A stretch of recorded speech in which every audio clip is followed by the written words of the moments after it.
I was unskilled, and you trained me. I was forgotten, and you reached out to me. I was fatherless, and you nurtured me. I was broken, and you mended me. As Jesus says, whatever you do for the least of these, you do unto me. Support a child in His name through Compassion International at compassion.com/unto me. At Walgreens, we know flu season can feel a little chaotic. So we're going to give you our flu info in a meditation, keeping you calm, just like a certified Walgreens pharmacist will do if you're a little nervous. So walk in or schedule an appointment, and Walgreens will handle the rest. That's the human kind of help. Walgreens. Vaccine subject to availability. State, age, and health-related restrictions may apply. Here for the Lowe's early Black Friday deals? You're right on time for some of our biggest savings. We're talking up to 50% off select major appliances, plus up to an extra 25% off when you bundle select major appliances. Holiday lights going up soon? Select ladders are up to 50% off right now. Get Black Friday prices without the Black Friday crowds. Lowe's, we help, you save. Valid through 11/19. Selection varies by location. Select locations only. While supplies last. See Lowe's.com for more details. Are you ready to get spicy? These Doritos Golden Sriracha aren't that spicy. Maybe it's time to turn up the heat. Or turn it down. It's time for something that's not too spicy. Try Doritos Golden Sriracha. Spicy. But not too spicy. Welcome to our paranormal afterlife.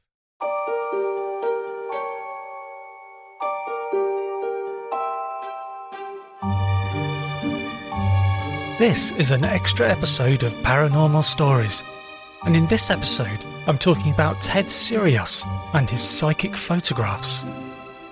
In the spring of 1964, in a modest Denver hotel room, a stocky, energetic man named Ted Serios stood before a Polaroid camera, a crowd of scientists watching him with wary fascination.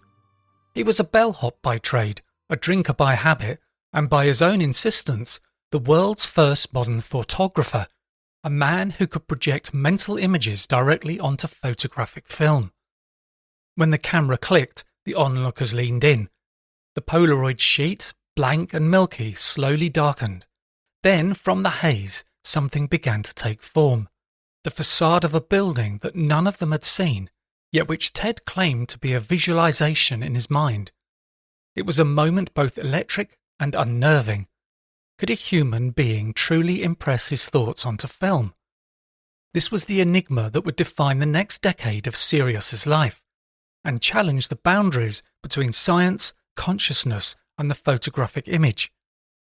Ted Serios was born in Kansas in 1918, a restless and mischievous soul who worked for years as a bellhop in Chicago's downtown hotels.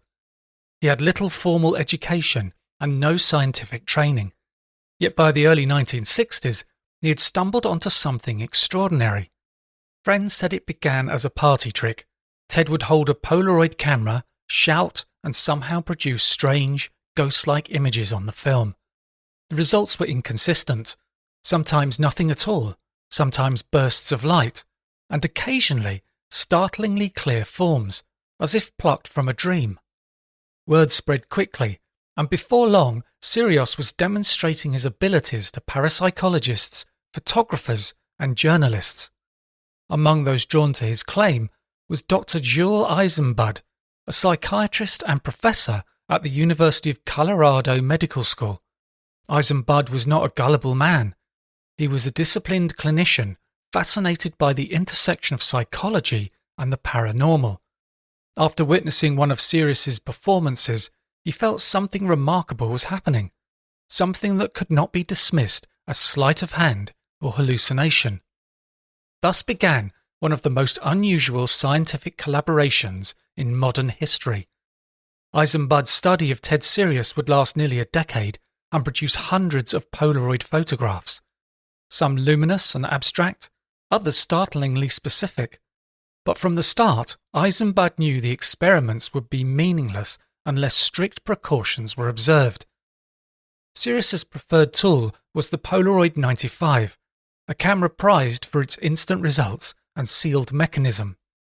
Because the developing process occurred within the film itself, no darkroom manipulation was possible. Each photograph emerged directly from the camera in full view of the witnesses.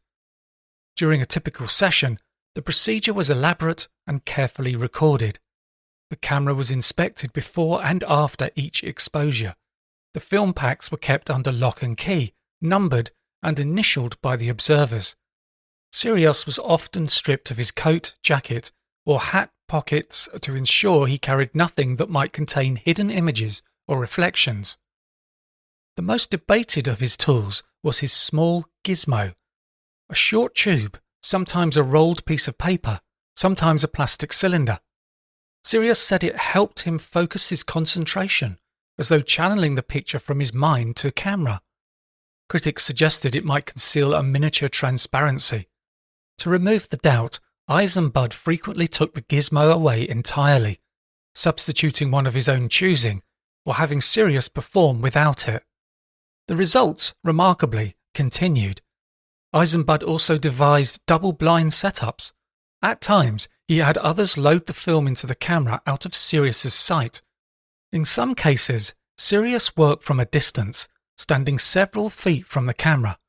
Even under these conditions, the strange thougtographs appeared, blurs, shapes, and occasionally distinct images of buildings or objects. Eisenbud invited independent photographers, physicists, and magicians to attend sessions. Among them were experts from the University of Denver and professional photographers familiar with every variety of optical trick. None could identify a mechanical explanation for what they witnessed when the controls were properly observed. Watching Ted work was an event in itself, a peculiar blend of ritual, concentration, and emotional release. He would sit before the camera, sometimes holding his gizmo to his forehead, eyes squeezed shut, as though wrestling with something invisible. He called the moments of success hits. A successful hit was preceded by a sudden intensity, serious muttering, sometimes shouting, his face contorted with effort. He described the sensation as if he were pushing an image outward through space. The strain was visible, perspiration, trembling hands, and even a kind of psychic exhaustion after the film was peeled open. Observers spoke of the palpable charge in the room. Not fear exactly, but expectancy, as if everyone was standing at the edge of an impossible threshold. When the image materialized, Serios often seemed more surprised than triumphant, staring at the picture as if seeing it for the first time. He never claimed full control. It's like fishing, he told Eisenbud. You throw out the line and hope something bites. Over the years, Serios produced hundreds of thougtographs. Many were failures, blank exposures or smoky blurs, but others defied explanation. There are architectural images showing facades and towers no one present could identify, later found to resemble buildings from other cities or photographs in books Serios had never seen. There were geographical scenes, such as the image known as the Parthenon picture, which bore a striking resemblance to a postcard of the Athenian ruins, though Serios had no access to it. One of the most famous was the so-called Denver Hilton image, produced before the hotel was completed. The picture showed an outline consistent with the architectural drawings later published in the press. Another remarkable case involves Serios producing an image under near impossible conditions. In this test, the camera was enclosed within a box, its shutter operated remotely by a switch so that neither Serios nor anyone else could tamper with the lens. Serios stood several feet away, eyes closed, and attempted to project a mental image. When the film was removed, a faint rectangular structure appeared, unaccounted for by reflection or refraction. The photographs were labelled, catalogued, and preserved under strict documentation. Each session was recorded in Eisenbud's notebooks, complete with witness signatures and technical details, the film batch, lighting conditions, exposure distance, and Serios's behaviour. Some of these images, when enlarged, revealed details, windows, lettering, even what looked like architectural ornamentation. Others remained amorphous, dreamlike, as though halfway between thought and manifestation. Eisenbud believed that what Serios demonstrated was not magic, but a previously unknown interaction between the psyche and physical reality. He speculated that certain emotional or psychic states might momentarily affect the film emulsion, perhaps through electromagnetic or psychokinetic means that science had yet to discover. To probe the boundaries of the phenomenon, Eisenbud varied the conditions. Sometimes Serios worked while heavily intoxicated, sometimes sober. He produced thoughtographs in daylight and darkness, indoors and outdoors, with witnesses standing inches away.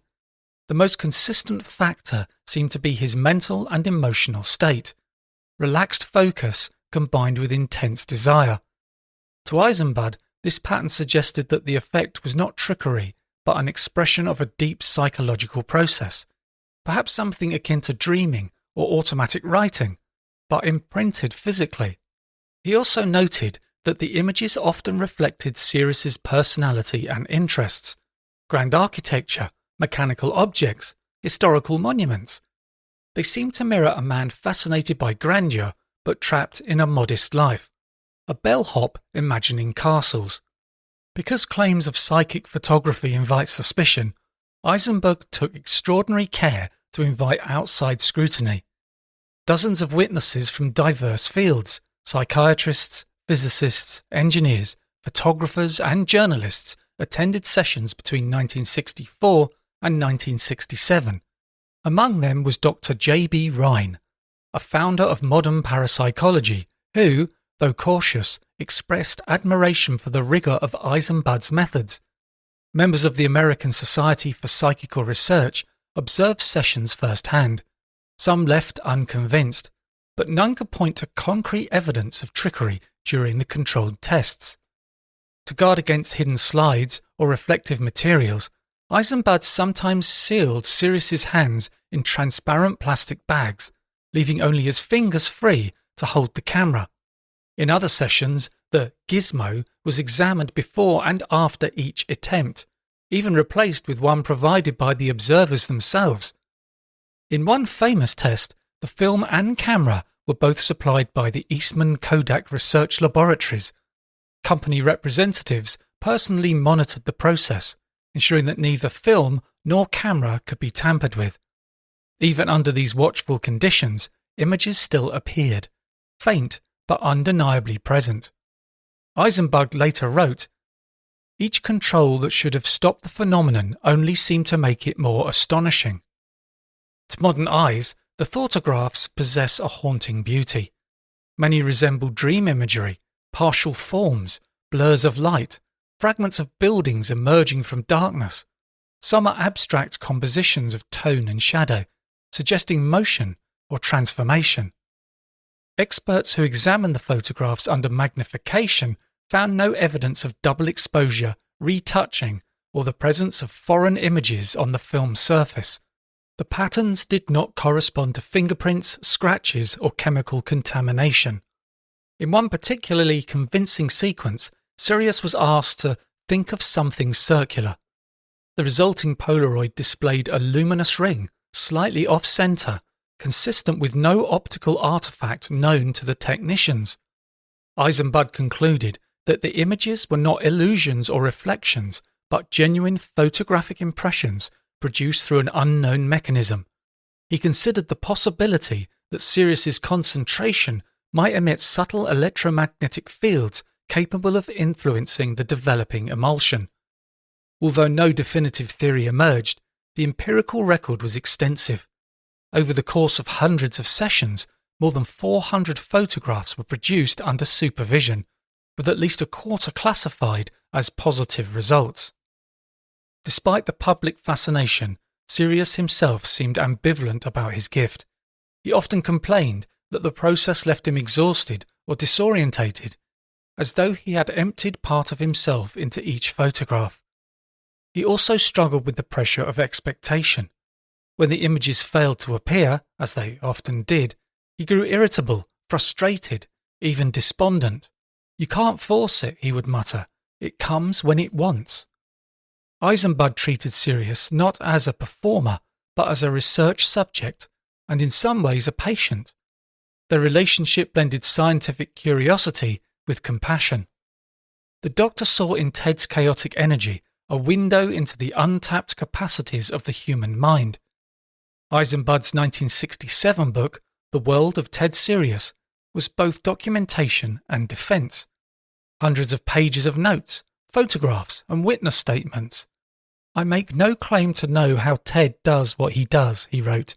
"I only claim that he does it." To believers, Serios demonstrated that consciousness could act directly upon reality. To others, he embodied the mystery of creativity itself, a man whose imagination burned so fiercely it etched itself into silver halide. Even today, those who study his case are struck by the sincerity of the witnesses and the consistency of the results. Whether or not one accepts a paranormal explanation, the record remains one of the most thoroughly documented anomalies in modern psychical research. As the years passed, Serios's fame faded, but his photographs endured, haunting relics of an age when technology and mysticism briefly converged. In recent decades, art historians have rediscovered his work, exhibiting the photographs as expressions of visionary art rather than scientific proof.